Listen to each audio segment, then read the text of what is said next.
இயேசு கிறிஸ்துவின் இனிய நாமத்தினாலே உங்களுக்கு என் அன்பின் வாழ்த்துக்கள். கர்த்தர் நல்லவர். கர்த்தருடைய கிருபை உங்கள் அனைவரையும் சூழ்ந்து கொள்வதாக. யோவான் சுவிசேஷம் 10வது அதிகாரம் அதனுடைய 5வது வசனம்.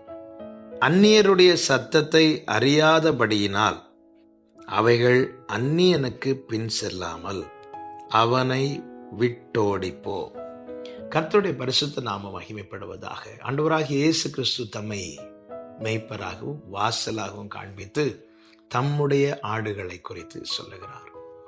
என் ஆடுகள் என் சத்தத்துக்கு செவி கொடுக்கிறது என்று சொல்லுகிறார்.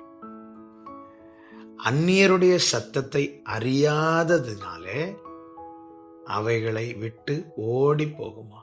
அதாவது அவருடைய சத்தத்துக்கு செவி கொடுக்கிற ஆடுகள், மெய்ப்பருடைய சத்தத்துக்கு செவி கொடுக்கிற ஆடுகள் வேற எந்த சத்தத்துக்கும் செவி கொடாதபடி விலகி ஓடுமா? என கேட்டுக்கொண்டிருக்கிற அன்பு சகோதர சகோதரி, காணாமல் போன ஆட்டை போல வழி தப்பி நடந்த நம்மை தேடி வந்து கண்டெடுத்து தோளில் தூக்கி வைத்து தம்முடைய மந்தையிலே சேர்த்த அந்த நல்ல மெய்ப்பராம் ஆண்டவராகிய இயேசு கிறிஸ்துவின் பிள்ளைகள் நாம, கிருபை பெற்றவர்கள் நாம. இதை மறந்து விடவே கூடாது.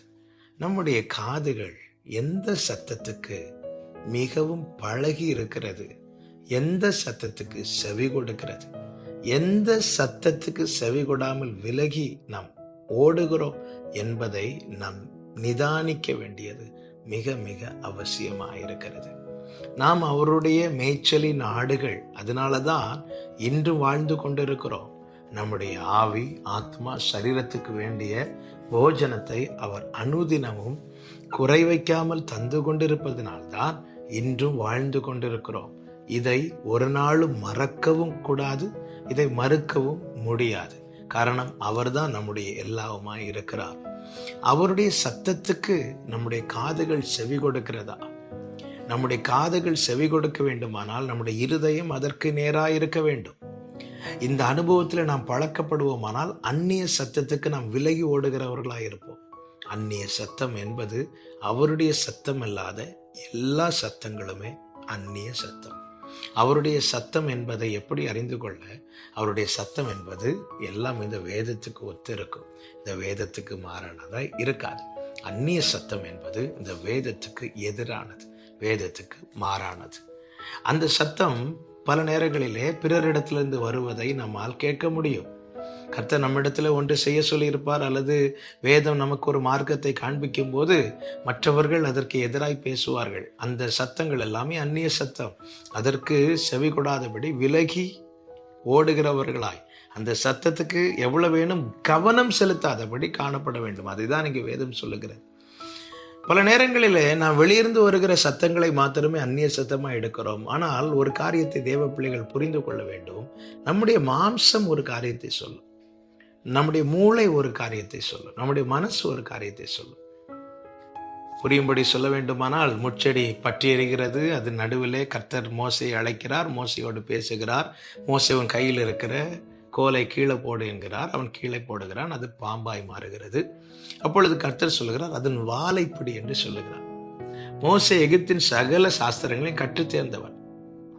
நமக்கு தெரியும், எகிப்திலே மந்திரவாதிகள் கோலை பாம்பாய் மாற்றுகிற திறமையானவர்கள்.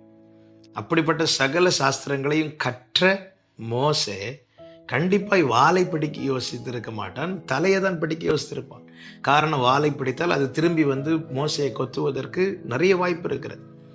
அப்போ பாம்பு கொத்தாம தப்புறதுக்கு தலையை பிடித்தால் கொஞ்சம் அதை தன்னுடைய கண்ட்ரோல்ல கொண்டு வரலாம். இப்படி அவனுடைய மூளை சொல்லுகிறது. ஆனால் வார்த்தை சொல்லுகிறது வாளை பிடி என்று. இதுல எது அந்நிய சத்தம், எது அந்நிய சத்தம் தெரியுமா? இங்கே மூளை ஒன்று சொல்லுது தெரியுமா? இது அந்நிய சத்தம். வார்த்தைக்கு எதிரான சத்தம் எங்கிருந்து வந்தாலும், என் மாம்சத்திலிருந்து வந்தாலும் அது அந்நிய சத்தமே. இது தேவ பிள்ளைகள் புரிந்து உணர்ந்து இப்படிப்பட்ட அந்நிய சத்தங்களுக்கு நாம் செவி சாய்க்காமல் நம்மை கிருபையாய் அழைத்து நமக்காக ஜீவனை தந்து நம்மை மீட்ட, அந்த ஜீவன் நம்மில் பரிபூரணப்பட உயிரோடு எழுந்த நம் ஆண்டவராகிய இயேசு கிறிஸ்துவின் சத்தத்துக்கு செவி கொடுத்து அவரை பின்பற்றுகிறவர்களாய் மாறுவோமானால், காணப்படுவோமானால் சத்துருவின் எல்லா திட்டங்களும் அவமாய் போய் தேவ திட்டம் நம்மில் பூரணமாகும். நாம் அவருக்கு மகிமையானவர்களாய் இருப்போம் என்பதில் எந்த சந்தேகமும் இல்லை. அந்நிய சத்தத்துக்கு செவிகொடாதபடி விலகி இருக்கவும், தேவனுடைய சத்தத்துக்கு செவி கொடுத்து அவரை பின்பற்றவும் கர்த்தர் நம்ம ஒவ்வொருவருக்கும் கிருபை செய்வாராக. ஜெபிக்கலாமா? எங்கள் நல்ல தகப்பனை, இரக்கமுள்ள பிதாவே, நாங்கள் உம்முடையவர்கள், உம்முடைய ஜனங்களும் உம்முடைய மேய்ச்சலி நாடுகளுமாய் இருக்கிறோம். நல்ல தகப்பனே, அந்நிய சத்தத்துக்கு செவி கொடாமல் அவைகளை விட்டோட கர்த்தர் கிருபை செய்யும். இயேசுவின் நாமத்தில் பிதாவே, ஆமென்.